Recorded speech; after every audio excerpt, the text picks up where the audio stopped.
Hello and welcome to Film Obsessive. This is Paul Johnson, and I am here today with Alina Orlov. Alina is director of the quote semi-documentary, The Cavalry. It recently premiered at the 2024 Locarno Film Festival, and I'd like to welcome and thank you, Alina, for joining us at Film Obsessive today.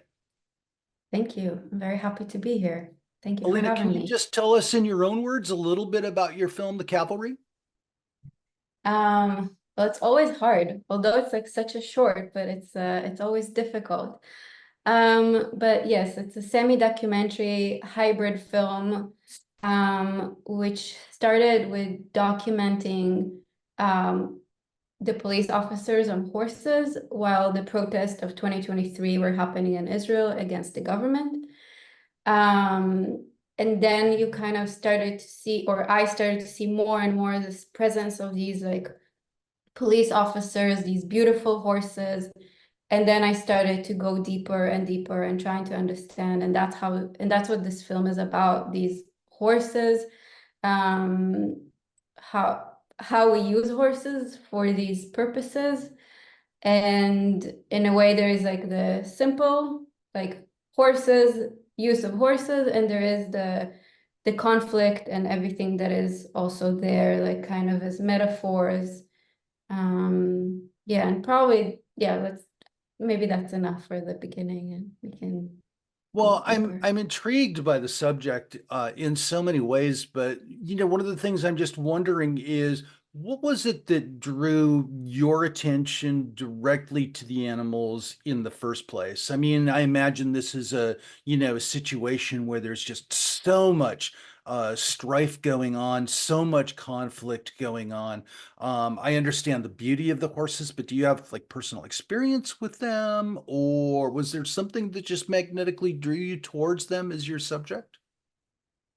I actually rode a horse only one time in my life, so I don't have like much to do with horses. I love dogs, like I have dogs, but nothing specifically towards horses. But I do remember that moment um where horses just like running towards us, and like I don't know, there's something, and like it's not something unique also to this particular part of the world, this use of horses.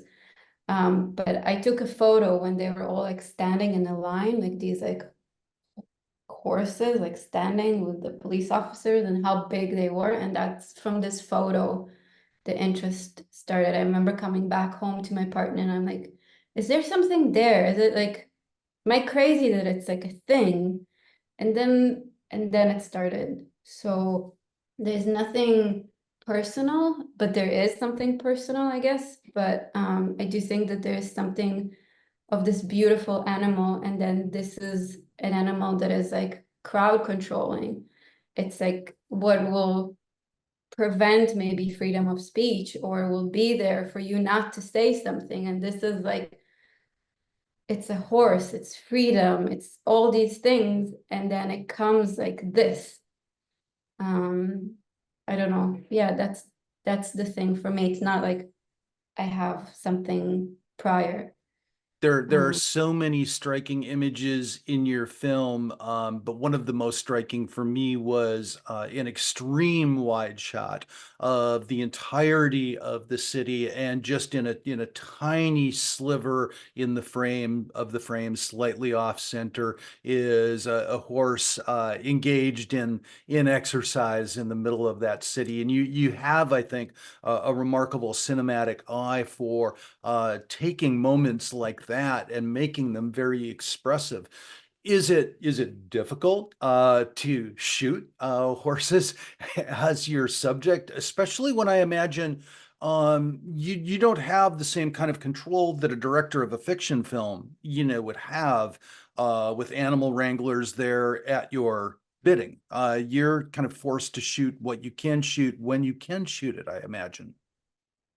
I mean, yes, I think that specific scene, I went to film I work on my own with my partner that was like maybe the help in the sound and the post-production and stuff, but filming, collecting the sound, doing everything is just one person's job. And in that sense, you're very free to go wherever you want to go and like just wait there as long as you want to wait. So I actually went there to film the wall, the separation wall in East Jerusalem, and there's like a route and you can see, you stand and you can see. And I was actually just standing in order to get footage of the wall. And suddenly I see this horse. It was not something that I planned or knew it's gonna be there, but maybe when you start already seeing something, you see it everywhere, or you're being, and that was striking because I understood that this is in a way also the essence of, there's like a, this is the film in a way, this horse in Isawiya, which is East Jerusalem, just doing circles and being trapped and not being, and again, not being, so it was like, but is it hard? I don't know any other way. I know only where I've never worked with like a crew that helps and does. I know how to do things, and I just, it sometimes even sounds harder when you have more people that then you need to like maybe give them a job or do something with them. It's easier when it's just you sometimes than you I'm just do. wondering also with your subject if it was difficult for you to secure permissions to film where and when you did with military exercise, and also if there are maybe some like ethical considerations or quandaries that you are kind of engaging in your mind as you're conducting the shoot. Um, so my friend got me in to the police station in order to film, which I think they didn't understand, to be honest. They just let me in because my friend is a journalist. He said that I'm just like this artist and he completely like made it as small as possible. Um, and they just let me in, which is kind of bizarre. And they're all men there, so they're very macho culture. So they're there to show me. They're there to like, oh, there's this girl that just came, like, you know, with her little camera. Let's show her around. So the tricky part was that I also knew that they don't understand what it means, a camera. Like they would ask me, if I tell you now something, can you just like put it on a different image? And you need to tell them, yes, I can do this. Like if you're speaking to the recording, I can do whatever I want with it. So there were things that were said that I really wanted to like record without them knowing because they were gold. But I didn't because I knew that there is some sort of like respect towards that also, I think. No matter what you think of what they do, you still need to respect them as humans. So there were moments that were like pure gold that I didn't record because I thought that it's ethically wrong. In the like one-on-one thing, but I still I mean it's tricky. I don't know if I don't think they necessarily would have been happy with the context that it all is, but it's kind of, Well, we both know that the subjects of a documentary do not necessarily have to be happy or pleased with the result or the content that it ultimately produces. yeah, And it's I tricky. sense that your aim is not just to present the horses in this condition, but also to critique the conditions of their employment and their training, and hence the specific focus on like one horse, dubbed number seven as your subject, etc. I think actually focus on number seven is was interesting for me because the horses come from the Netherlands, all of them. They're all imported when they're three, which sounds like it's an old age, but no, they're still considered as young, and that's the moment that they're gonna start being trained. Um, and they don't have a name just because they're still like in the process, but the moment that they will like probably 3 weeks after I was there, they probably already named that horse. And that's also like he was almost already ready to go out and do his duty. So it was like that, like almost. And I think there's something about you name that horse, and maybe it's in my mind, but you name that horse and now he's ready to go. And it's kind of there's something and I critique it. I find, again, I don't want to say, I think I did try to do the film that different people see or focus on different things. Like a lot of people focus on AI. Like I think there's like another, but for me, yeah, it's kind of like a way to maybe say this world is not good. Like, look, even this, we're doing this, then what are we expecting to do with humans if we're like, if that makes sense. It There's does. And, you know, when your friend, the journalist, introduced you as an artist, I don't think he was misleading anyone. I mean, clearly you have a very artistic expression in your film. And I'm just a little bit curious about your phrasing it as a semi-documentary and some of the artistic license that you're taking with it in an expression I would call poetic. There are some very creative visual effects in the film. And if I could just get you to talk a little bit about your own kind of aesthetic style and what you want to lend to this topic as an artistic filmmaker. uh so wait, you're asking about like how like the visual, like the language, the aesthetic language, Hmm. uh the aesthetic language. I think, well, this film is very different from what I was doing prior, but also quite similar in the sense of the aesthetic is this idea of like you go film edit, so it's like kind of messy.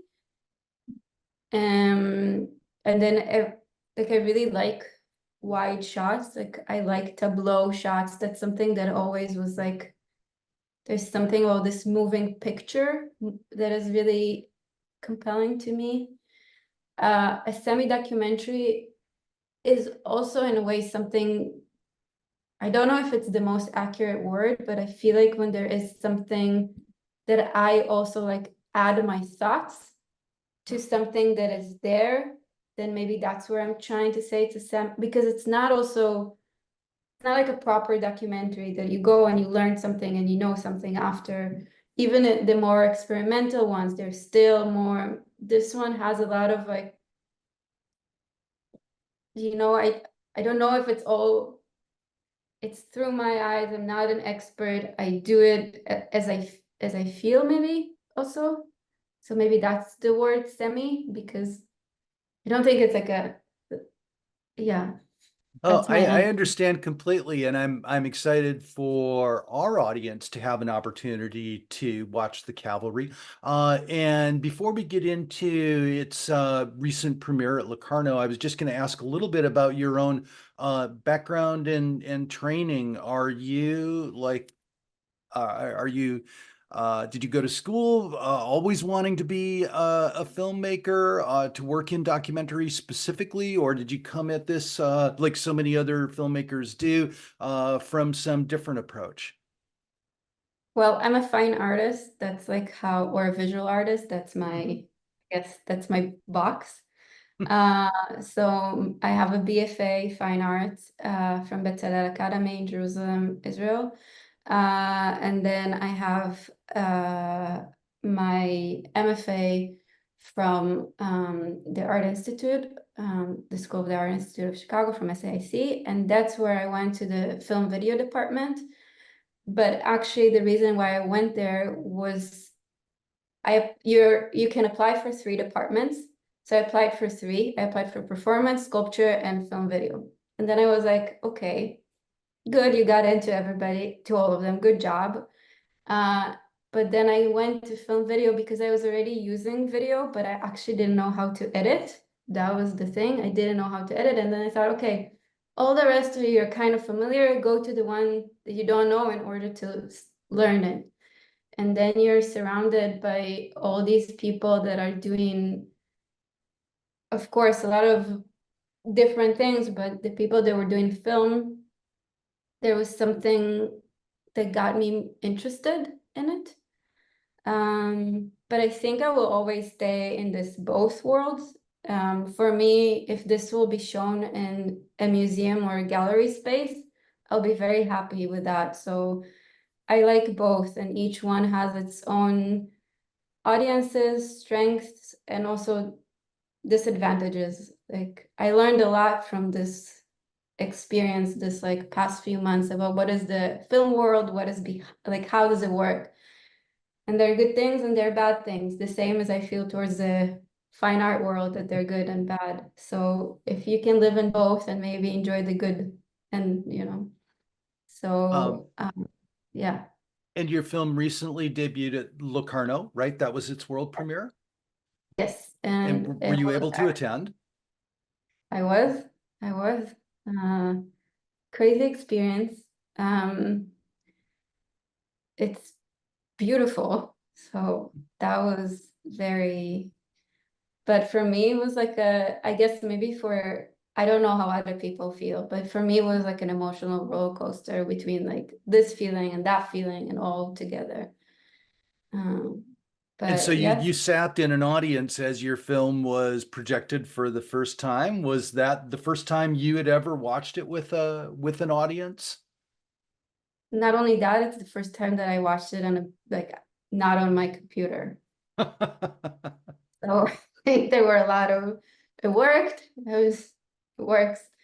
It's tricky. It's not easy. Like if someone would ask me, do I recommend going and watching how people respond? Probably I would say don't do it. It's not good for your mental health. But I Well, did.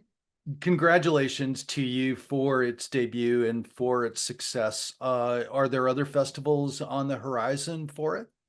Um, yes, the Vancouver International Film Festival is around the corner, so the film will be there. So that's the next, and there's another one, but that one is not yet to say. So I hope I hope it will keep going because I do think it's important, and I think especially now to hear voices that are saying something um, from Israel against the Israeli government, I find it important. I really do, and especially in this current week that was so horrible, I think it's important to hear that there are people that think differently and want a different reality for this place, for both. Your film does exactly that, Alina, and it does so well and in a way that is moving. And I'll just offer my congratulations and my best wishes for its future in finding more and more audiences in the weeks and months to come. So thank you for joining us at Film Thank Obsessive you. today. Thank you so much.